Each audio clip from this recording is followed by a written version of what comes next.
Alhamdulillah, Alhamdulillah Rabbil Alameen, wa salatu wa salam ala khatim al-anbiya, ashraf al-mursaleen, wa ala alihi wa ashabihi ajma'in, amma ba'd. Today, I'll begin with what Allah subhanahu wa ta'ala has said in the Quran, ba'da a'udhu billahi minash shaitan al-rajim, sabiqun as-sabiqun. He talks about those that are the forerunners, the ones that are the forefront of all good. Ulaika al-muqarribun. They are the ones that are the closest. And we'll talk about this. Fi jannat al-na'im. And they are in the gardens of delight.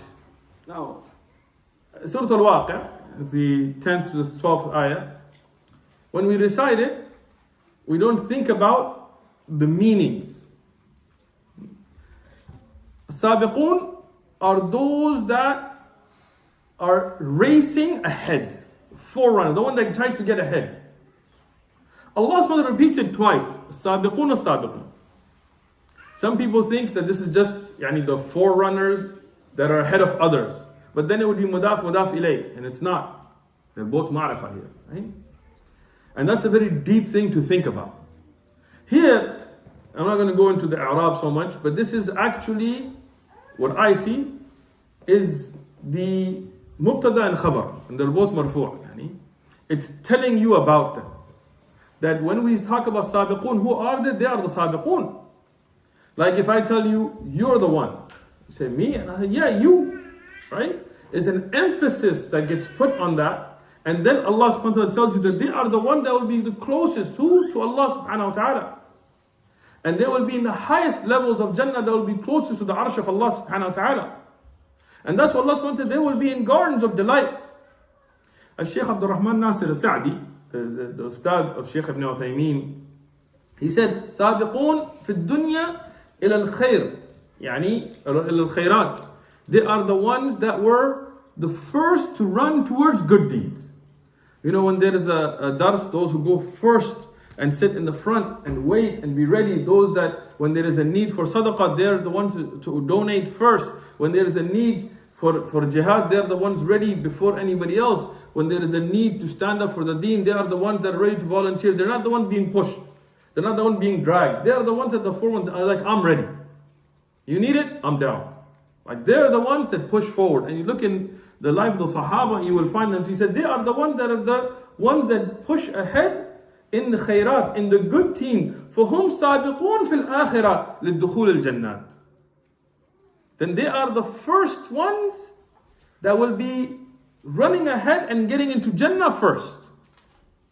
Because in dunya, they pushed, they went forward, they were forerunners in good.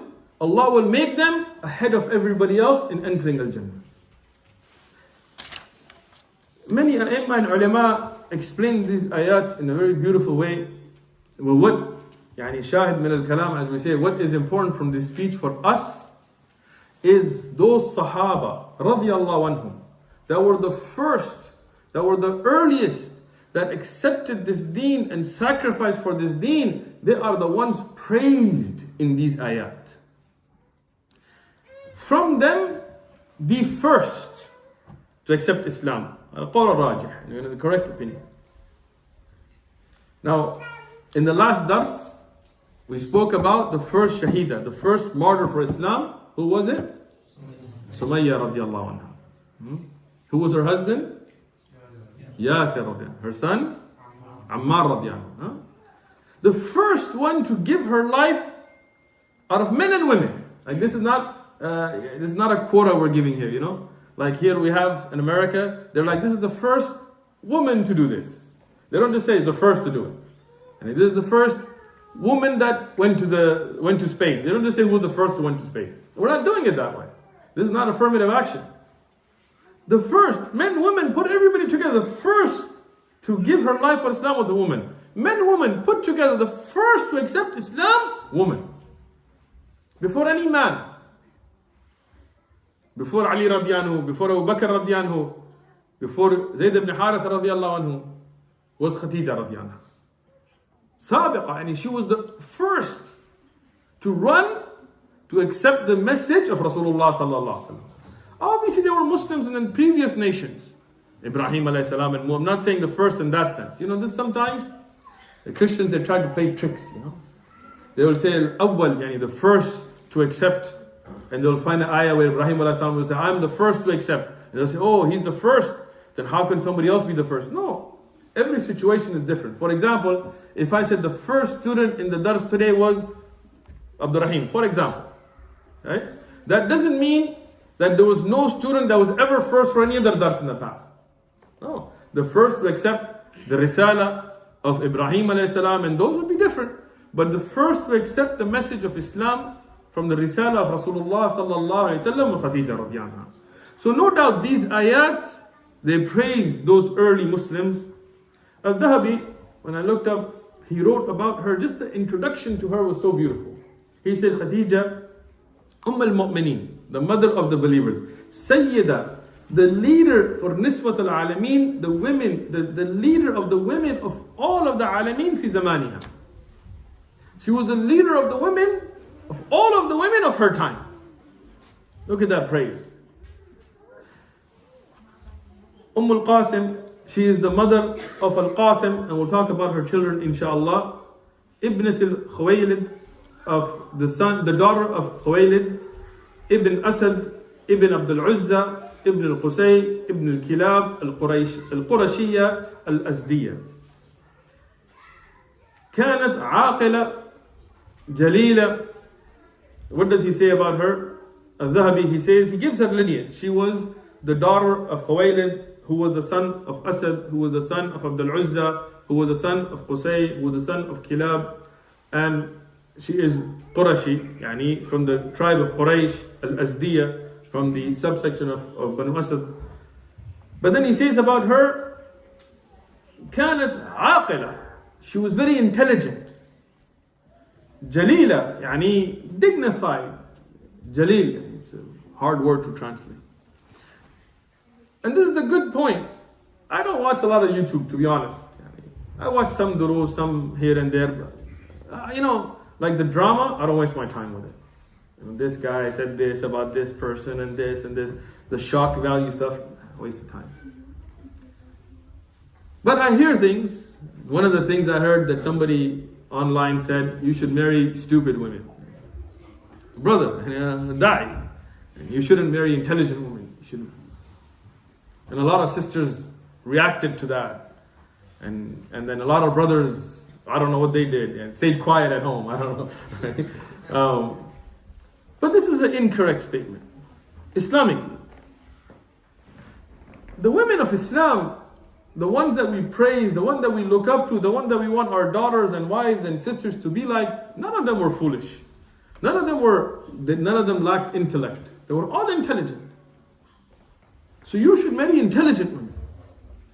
What does it mean intelligent? It doesn't mean if they have PhDs or high IQ scores. Intelligent, that they know the religion and they know how to be a good wife and how to support her husband and how to build her household and how to raise her children and how to spread the religion within the limits that Allah has placed upon her. That is what an intelligent husband is, who knows the religion, who knows the huquq, who knows how to serve the religion without crossing the boundaries. This is what you should look for. And no doubt that the Salaf, the earlier generations, they would look to marry intelligent women. Khalid bin Walid and others we've talked about how they would look, why they knew that would have an effect on their children. Now, sometimes you don't know. You marry somebody and then you're like, oh man, right? But you do your best. You look for the pious, intelligent, good-natured brother or sister. I mean, if a woman is marrying a man, she should look for those qualities in a man. And if a man is going to marry a woman, he should look for those qualities in a woman. Khadijah radiallahu anha, she was married at a young age. And that was the riwaj, this is the tradition, the adat of the Quraysh, of the Arab of the time. We don't know exactly about her earlier marriages, and we'll talk about before Rasulullah sallallahu alaihi wasallam. Now, some of the Rafidah, they have some strange opinions, because I read, and when I'm preparing these durus, I read a lot of different, these books are just for one masala. I go through a lot of books and I read some even weak opinion and stuff, because as a researcher, I have to read those and make sure that what I'm presenting to you is correct to the best of my abilities and ask Allah for forgiveness for my shortcomings. That's strange. They said, no, she was never married before. But then some of their own books talk about her earlier children, so I don't know how that works. So, no doubt that she was married, and we have Kutub al-Tariq that talk about this. And her first husband, that was before Rasulullah sallallahu alaihi wasallam, she had two husbands before. He is known as Abu Hala. But this is a kunya, Abu Hala. His own name, the majority of the ulama have come to say his name was Malik. Malik, and he was from Banu Tamim, at-Tamimi. He's most known as Abu Hala, but this is what we know about him. And she had children from him. We'll talk about her children in a minute. Then, some of the ulama said that he died. Allah knows best, because again, these are not very relevant to Islamic ulum, so we don't have like, Rasulullah didn't tell us in a hadith or Allah in the Quran about him, so we go by historic reports that he died. And at that time, many of the men would die in wars, and they would go for trade, and the caravans would get raided, and other things like this. So after his death, she married a man named Atiq ibn A'il, and he was Makhzumi. Banu Makhzum, he was al-Makhzumi. Atiq also died according to the majority of the ulama, although there is an opinion that they were divorced, but what is correct is both of them died. From them, she had children, two of them that we can confirm for sure. Right? And I've talked about this in other durus, I'm not going to go deep into this here. Is Hind ibn Abu Hala or Ibn Abi Hala, and he is listed amongst the Sahaba. Yani after Rasulullah sallallahu alaihi wasallam's da'wah began, he accepted Islam. And there is Hind bint Atiq, and even though their name is spelled the same, because the word name Hind would be used for men and women amongst the Arab, but this is the daughter, and she is from the second husband, Atiq, and she's a Sahabiya as well. So as far as we can find in Kutub al-Tariq, and you can check al-Isaba of Ibn Hajar, Asqalani, both of them, they accepted Islam later on when Rasulullah sallallahu alaihi wasallam message came. From Rasulullah sallallahu alaihi wasallam, she had 5 children. And this is what is authentic, what is correct. Al-Qasim being the eldest, Al-Qasim ibn Muhammad radiyallahu anhu, and he died as a child, and he also is known by some other names. Sometimes he's Tahir and Abdullah and so on. But what is correct is most of the ulama have said that these were names that he had. Zainab bint Rasulullah sallallahu alaihi wasallam, that was also from Khadijah radiyallahu anha. Al-Kalthum, Ruqayya, Fatima radiyallahu anhunna. These are all daughters from Khadijah radiyallahu anha. In fact, all the children of Rasulullah sallallahu alaihi wasallam are from Khadijah radiyallahu anha, except Ibrahim. Ibrahim, he was born to Maria al-Qibtiyya. So, from the 6 children of Rasulullah sallallahu alaihi wasallam, what we know is 5 of them were born to Khadijah radiyallahu anha. What we also know from the khasa'is, from the special characteristics of Khadijah radiyallahu anha, that as long as Rasulullah sallallahu alaihi wasallam was married to Khadijah radiyallahu anha, he did not take a second wife. At that time, he just kept one wife. After her death, he alayhi salatu wasalam, yes, he married other women, and each one of those marriages after the death of Khadijah radiyallahu anha were for Islam, or for an Islamic reason for the religion. In the Seerah Durus that we've already completed, each marriage that we got to, I explained the reason for it. The Islamic reason, the benefit to the religion. Rasulullah sallallahu alaihi wasallam, he was young, we're talking about before his marriage to Khadijah radiyallahu anha. Before he reached the age of 25, and when he was over 20, before 25, he was well known amongst the Quraysh for his honesty. And this is something very interesting. People have habits, and habits very seldom change. Personalities change, circumstances change, habits are very hard to change. And that's why you should always be very careful about what you do. Because something you do constantly becomes a habit. And when it becomes a habit, it starts to become a part of your personality. So Be very careful of lying. Be very careful of the way you carry yourself, because sometimes that becomes a part of you. Always push yourself to good habits, to honesty, to bravery. If somebody is brave before Islam, they'll be brave in Islam. Khalid bin Walid was brave before Islam, he was brave in Islam. Umar ibn Khattab was Umar before Islam, he was Umar in Islam. But Islam shined them. Islam gave them purpose. Islam gave them the nusrah of Allah. But those traits were there. Right? Somebody who's a coward, even if they become Muslim, very seldom have I seen that somebody suddenly just becomes like very brave. It could happen, but it's rare. Right? If somebody's bakhil, they're stingy, they could become Muslim, they'll still have that, even if they might be able to fight it off, to be able to be Islamically correct, but it's there. Right? Khadijah radiallahu anha, she was very honorable even before Islam. And Rasulullah sallallahu alaihi wasallam was known for his honesty before prophethood. And that is why when he brought the Risala, when he told the people about what happened with Jibreel alayhi salatu wasalam, even the Quraysh said, we have never known him to lie. He is such an honest person that it was unfathomable that he's going to lie. His honesty and his honor and his good character was so famous that Khadijah radiallahu anha, she was told by the people that you should hire him for your business. Her husbands had passed away, the two that we had talked about. She had their wealth, and she would send out carriage. She wouldn't go herself. And this is before Islam. She wouldn't go and be like, I'm going to get on that camel and I'm going to go and argue with people in the marketplace. No. She had that honor, that dignity. Many of the Sahaba, they had great qualities before Islam. Uthman radiallahu anh, for example, he never did zina. He never drank alcohol. And Abu Bakr radiallahu anh as well. And many of the Sahaba, they never worshipped an idol. Why? Because even before Islam, they saw this to be foolishness. Somebody asked one of the Sahabiyat that, did you ever commit zina before Islam? She said, how can a person who's free, who has the ability to choose, would do something like zina? So they had this honor. He said, Abu Bakr radiallahu anh said that, how could somebody drink alcohol when I saw the people that they would be drunk and they would take feces and try to put it to their mouth. A drunk person doesn't know what they're doing. And the smell would hit them and they would put it away and then they would try to do it again. I'll tell you myself, when I was raised in America, I didn't know much about the religion. I never took a sip of alcohol. I never smoked a cigarette in my life. Why? I didn't see the point in it. I saw a friend of mine that was drunk, that peed on himself. I said, I'll never be like that. I never want to be that guy. Saw people smoking. I said, what does that give you? A headache? Makes your teeth rot? Gives you cancer? What's the point? Right?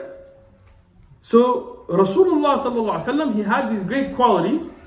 And Khadijah radiallahu anha, when she heard about this, she sent Maysara. Maysara was a slave that she owned to Rasulullah sallallahu alaihi wasallam, who wasn't a prophet at this time. He was under the age of 25, and said, look, we have these caravans that we need to take goods and sell them, and you're an honest man. We'll work together. We'll split the profits. And Rasulullah sallallahu alaihi wasallam accepted that. When he went, Maysara, he traveled with the Prophet sallallahu alaihi wasallam. And when you travel with somebody, you get to know them really well. He saw his honesty. He saw his good character. He saw the way he dealt in a wonderful manner, the way he dealt with business. The Prophet came more than what they expected, but Rasulullah sallallahu alaihi wasallam didn't try to take a cut from it. For example, if me and you agree that we're going to do a business, and you get half and I get half, and you say, well, how much do you expect? And I said, you should expect 5,000, and I'll expect 5,000, and I go and make 12,000. Now I could keep those 2,000 and you'd still be happy. Right? Because that's what I told you, 5,000. But from the bab, from the door of honesty, I would tell you, no, you know what, we made more profit. I get a lot of questions. About debts and payments and things. The strangest one I ever got was here at Masjid Ribat. Two brothers were fighting. They came to me and said, you have to make the hukam between us. I said, what's the issue? One said, I lent him money and he's giving it back more than what I lent him. I told him, what? The brother said, I lent him 6,000, he's giving me 7. said, what? I don't want to take riba. I told him, but why are you giving him 7? He goes, no, he lent me 7,000. It wasn't 6. I don't want to be held accountable in front of Allah. I said, subhanallah. How beautiful is that? Right? So when you have that bab of honesty, you have that taqwa. So Rasulullah sallallahu alaihi wasallam, he made more profit and he gave it back. And he did something very intelligent. Again, Allah gives the people aql. Instead of just taking the goods and selling them, the Arab, what they would do is they would do 2 routes. They would go to Sham, they would take their goods and sell them in Sham, in the land that is currently Jordan, Palestine, Lebanon, and Syria, in this area. And they would go there in the summer. This was a cool area. And then they would do a separate business trip to Yemen in the winter, because winter was hotter. So they would go to Yemen and they would sell. But Rasulullah sallallahu alaihi wasallam, what he did is that he took goods to Sham, but then he bought goods from Sham and brought them back. I mean, this was a very intelligent move. Instead of just coming back empty-handed, so there's things that we'll sell in Mecca, we'll bring those back. And he didn't try to do it underhandedly. He didn't do it, okay, her deal with me was just to sell, this other stuff is my own. No. He told her, look, I'll split that profit as well. So she was impressed. Look, Rasulullah sallallahu alaihi wasallam was handsome. No doubt to that. Look at any kitab that mentions the shama'il or the characteristics about Rasulullah, he was very handsome. But that's not what attracted Khadijah radiyallahu anha. It was not that he was, just that she saw him and she fell in love. Out of this weird Hollywood ideas that they have. I just saw him. I fell in love. He could be some alcoholic, rapist, murderer. What are you falling in love with? And then when he gets a little bit older and gets more handsome with gray. No, I'm just kidding. His hair starts turning gray and teeth start up. Now you're not going to love him anymore? The same thing with women. We don't marry women because I saw her in a bikini. No. Because someday she's not going to have that body. What are you going to do? Divorce her then? No, we marry for the sake of Allah. Yes, there should be some attraction, but that's not the reason. Khadijah radiyallahu anha, she was impressed with the akhlaq of Rasulullah sallallahu alaihi wasallam, with the honesty of Rasulullah sallallahu alaihi wasallam. And the very important point that I want to make. People think, oh, I know this guy. Until you've either traveled with him, or you've been a neighbor to him, did business with them, you don't really know them, to be honest. And there's a beautiful hadith that Imam al-Bayhaqi has mentioned in the Sunan al-Kabir, and the hadith is sahih. I checked the sanad today. It's an authentic hadith, where a man came in front of Umar radiallahu anhu and said, I want to bear testimony, I want to give my witness. Umar radiallahu anhu said, I don't know you. You're not from here. I don't know you. How can I take your testimony about an issue when I don't know you? You could be truthful, I don't know. You could be lying, I don't know. So the man said, I'll bring somebody to testify to my character. He said, okay. So the man brought somebody. The man said, تعرف قال عمر تعرفه, do you know him? فقال نعم. بعدل, I know him with justice والفضل and good character.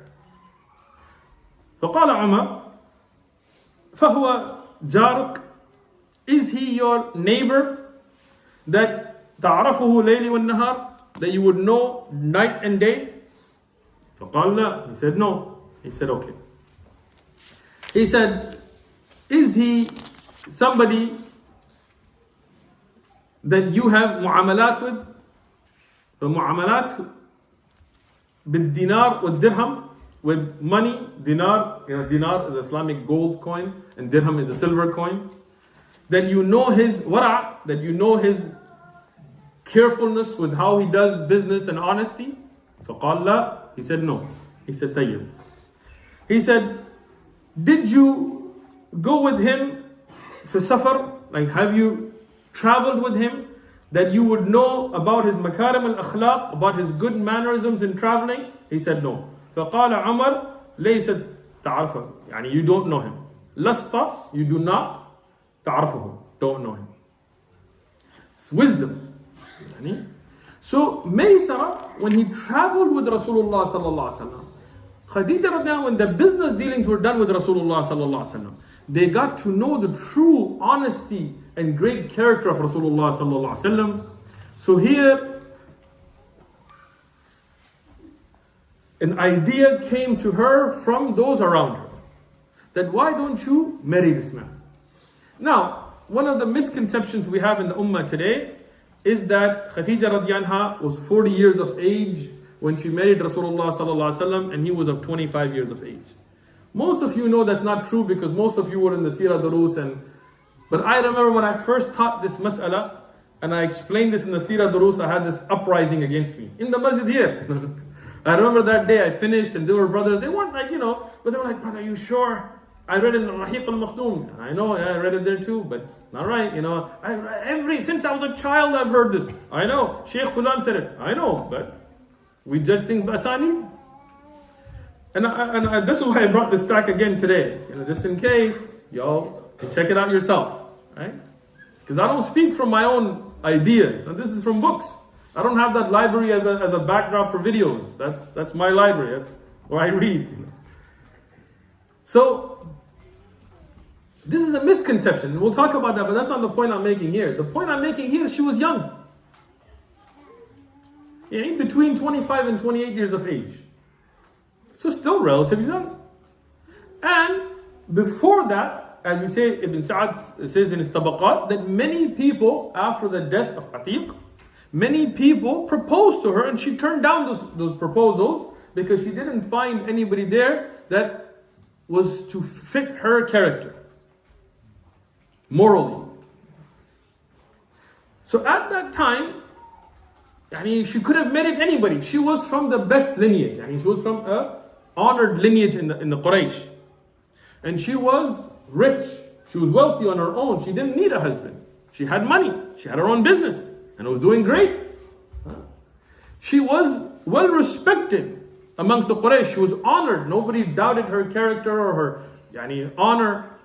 So she could have easily just stayed single. But she saw that a woman needs a husband. Not for money, not for society, but this is a part of how men and women are supposed to live. Men aren't supposed to live single. This Catholic's idea and all that, this is not Islamic idea. And we see the evils that come out of it. And women aren't supposed to live single. And we see the evils that come out of that. Men and women are supposed to be married. And if one doesn't work out, marry another. And this is a Hindu concept, or maybe a Catholic concept that has come into our ummah, that there is no such thing as divorce, and there's no such thing as getting married after divorce. Yes, divorce is a horrible thing, you shouldn't go towards it, but if it happens, it doesn't mean the rest of your life you're just going to be like, I'm not getting married. No. In Islam, you get married. And the Sahaba were like that. Many of them, husband died, woman married somebody else. Woman died, the husband married somebody else. They got divorced, they married other people. So, Khadija radiallahu anha, she didn't need a husband in that sense of financial stability or anything, but when she saw somebody of that good moral character, she wanted to now send a proposal. That's something very strange now to imagine a woman sending a proposal. It's very difficult. And the Arab of that time and everything. So the way she did it, she sent a woman named Nafisa. The details I've gone over in the Sirah Daras, that's not really the point here, but I'm going to go over a little bit, yeah?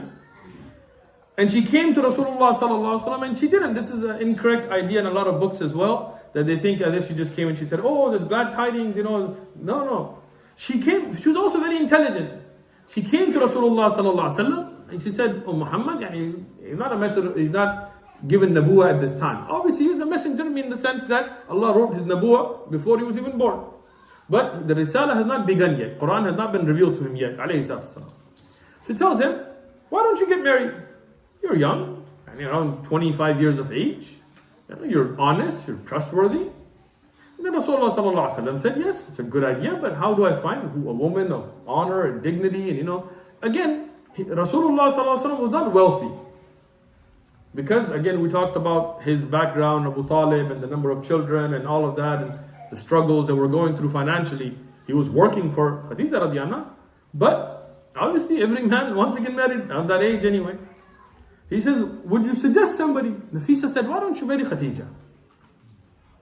And Rasulullah sallallahu alaihi wasallam said, she is somebody of honor and she's wealthier than me and well known. Would she marry somebody like me? And Nafisa told her, I'll take care of it. You know, I'll help you out. And that's the intelligence of women here, mashallah, you know. She didn't come and say, oh yeah, she told me. No, she said, you know, I'll hook you up. Don't worry about it. And I'll do you a favor. She already knew the Khadija radiallahu anha had wanted to this proposal to go forward. So then the talk of marriage began, and the father of Khadija radiallahu anha had passed away. And it is not from even the tradition of the Arab from the past that an honorable woman would just come and be like, yeah, I accept, you know.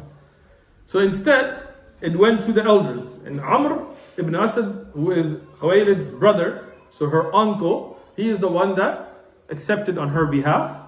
And Abu Talib, the uncle of Rasulullah sallallahu alaihi wasallam, he was the one that represented the family on his behalf. And they got married. Regarding the mehr of Rasulullah sallallahu alaihi wasallam, there is khilaf of ulama, a lot of discussion. Many said 40 dirham, some said 12 camels, some gave different numbers, but it was light. It was not something heavy. It was not something that would be overburdening. Now we get to the issue of the age of Khadija radiallahu anha at the time of her marriage. And this is something, again, commonly, Al-Mubarak Puri and Al-Rahiq and most books that we read today in English, if you look at Karen Armstrong, non-Muslims or others, they will put 40. And many speakers in their videos, they'll make a big deal, like she was 40 and he was 25, and look at this. And people love to quote this and so on, but this is not correct. This is a book that I've brought, Sirah Nabiyya Sahiha of Dr. Akram Al-Amri. Very excellent book if you want to look at the authenticity of things from the Sirah. And he discusses this issue, bringing the aqwal of the ulama of the past about the age of Khadija radiallahu anha. He mentioned that Ibn Ishaq, the famous scholar of Tariq, he said that she was 28 years of age. And he said that those narrations that mention her to be 40 are reported by Al-Waqidi. All of the narrations that they go back to discuss the age of Khadija radiallahu anha being 40, these are from Al-Waqidi. Al-Waqidi is matruk in hadith. He's not just da'if, he's rejected in hadith. So those narrations are extremely weak. And then he mentions some other opinions and things that are mentioned by Ibn Ishaq. And other evidences that show that at the age of her death, she was 50. Remember that, age of death, 50. This is Al-Isaba of Ibn Hajar Asqalani, standard book. I'm sure all of you guys know about it. And he mentions here the marriage of Khadija radiallahu anha. فكان تزوج نبي عليه الصلاة والسلام خديجة. And she was 25 sana. She was 25 years of age. This is Ibn Hajar Asqalani and Al-Isaba. Rahiq Al-Makhtum, the standard book that studied, a really excellent book by Al-Mubarak Puri, wonderful book, but it does mention the age of Khadija radiallahu anha to be 40, and that is a mistake based on a matruk hadith. There is an excellent taliq. I mean, this is a book that is written as a commentary or on that book itself. And here it mentions as well from Ibn Abbas radiallahu anhuma that her age was 28 or around that age, and this is mentioned by Ibn Asakir. Okay? The last of the books that I brought here is Bidayah wa Nihaya, Ibn Kathir's famous Bidayah wa Nihaya. That's a standard that is studied. When I first mentioned this, by the way, in the early durus, I was in shock myself because I had never heard this. When I was going to teach this, I read these things, so that I go through these books, and I was like, man, am I tripping? Like, am I? Because everybody, so I called one of my Sheikh and I told him, Sheikh, I saw this. He told me, no, you're wrong. I told him, Sheikh, I'm telling you, I read it. He said, where do you? I told him, Bidayah wa Nihaya. He looked it up, and then he called me back. He said, Subhanallah, you're right. And he goes, I've taught Bidayah wa Nihaya, and I never thought about this. So, this is something mentioned. So, in Bidayah wa Nihaya, he mentions here, Ibn Kathir, بلغت خديجة رضي عنها 65 سنة, that there is an opinion that she was 65 years of age at death. Now this is the narration from Waqidi. Now if she was 65, and we know she died 10 years after the Nabuwah, after prophethood. Okay? So if she was 65, then at the time of prophethood, how old would she be? 55. And we know that Rasulullah became a prophet at the age of 40, and he married her at 25. So that means at the time of her marriage, he would have been 25, and that would have been 15 years before prophethood. That means she would have been 40. 15 minus 55. But this is the narration from Waqidi. This is the Matruk. Then Ibn Kathir says, and it is said, 50 sana, that she was 50 at the time of death, and he says, فَهُوَ أَصَاحٌ, and that is the correct opinion, as Ibn Kathir says in Bidayah wa Nihayah. So if she was 50 at death, and that was 10 years after Nabuwah, then how old was she when Rasulullah became a prophet? 40. And we know that Nabuwah was 15 years after their marriage, from the fact that he was 25 and 40 at the time of Nabuwah. That means at the time of her marriage, how old was she? 25. So if we look at these narrations from Ibn Abbas, Ibn Ishaq, and others that we mentioned here, she was between 25 and 28. We may not know exactly, Wallahu alam. But she was close to the age of Rasulullah sallallahu alaihi wasallam. She was not 15, 20 years older. This is unfortunate. Again, personally, it doesn't matter to me. If you're 20 and you want to marry a 40-year-old woman, go for it. Nothing wrong in the Sharia. If you're a 40-year-old guy and you want to marry a 20-year-old woman, marry her. Nothing wrong in the Sharia. But academic honesty is important to me. To know what is correct, what is authentic, and what is not. All these seerah durus across the world, and they're teaching this, knowing it's a matruk narration, is not acceptable to me. Khair, Khadijah radiallahu anha, she married Rasulullah sallallahu alayhi wasallam, and she bore children to Rasulullah sallallahu alayhi wasallam. And that's another evidence as well. If she was 40, and then she had 5 children, and the children were not one after the other, we know their birth dates were, some of them had 2 years and 2+ years between them. That means she would have had to be having children past the age of 50, which is very uncommon. I'm not saying impossible, but it's very uncommon for a woman past the age of 50 to be giving birth.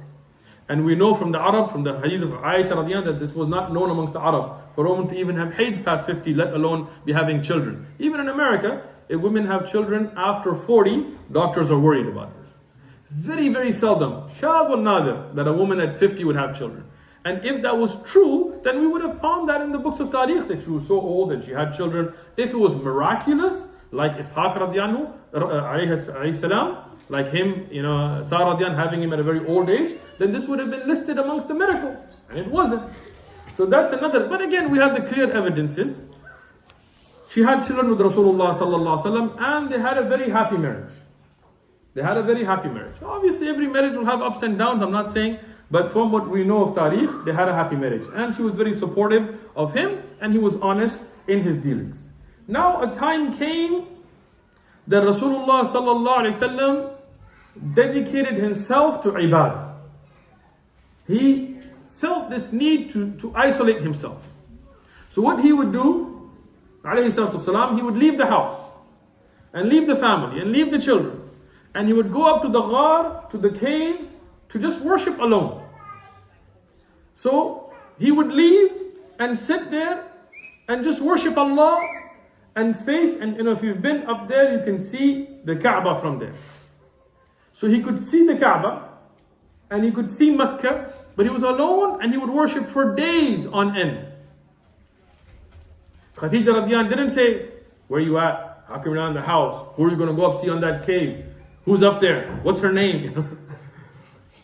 No, instead she would send Maysara, her slave, with food and things to go and deliver to him to make sure that he was comfortable. I mean, this is important. My brothers and sisters in Islam, many women, today they will say to the brothers, Rasulullah sallallahu alaihi wasallam used to help around the house. You know that, right? Like, okay, that's true. But how were his wives too? How was Aisha radiallahu anha? How was Khadijah radiallahu anha? Look at that. Don't look at the opposite. And you should look at how were the wives. If you're a sister, look at how the wives were. The brothers, you should look at how the husband should be. And that will make that balance. And we need to know their lives, how they acted. How beautiful was that balance. Rasulullah sallallahu alaihi wasallam would spend days at end out there. And at one time, he spent longer than usual.